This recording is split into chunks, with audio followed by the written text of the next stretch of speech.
نيجي هنا بقى نشوف المسألة اللي عندنا. بيقول لي احسب كثافة الفيض المغناطيسي، يعني عايز ايه كثافة الفيض المغناطيسي اللي هي B، عاوزني احسبها. الناتج عند نقطة على بعد عمودي من سلك مستقيم يمر به تيار شدته 2 أمبير، اللي هو I هيساوي 2 أمبير. تمام؟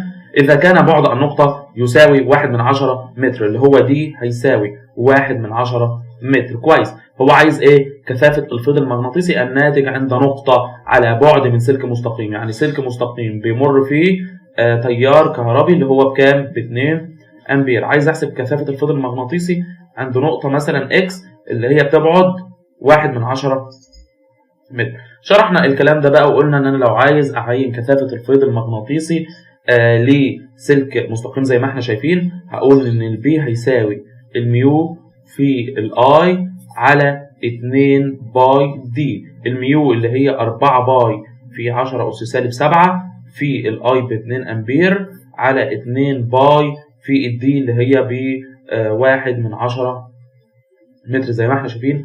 هيطلع عندي بقيمة، والقيمة دي التمييز بتاعها تسلا. جميل جدا. يبقى تعالوا نشوف مع بعض المسألة كانت عاملة ازاي.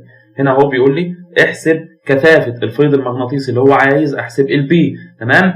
الناتج عند نقطة اهي على بعد عمودي من سلك، اهو سلك مستقيم بيمر فيه تيار 2 امبير. اذا كان بعد النقطة يساوي 1/10 متر، بعد النقطة عن السلك. كويس.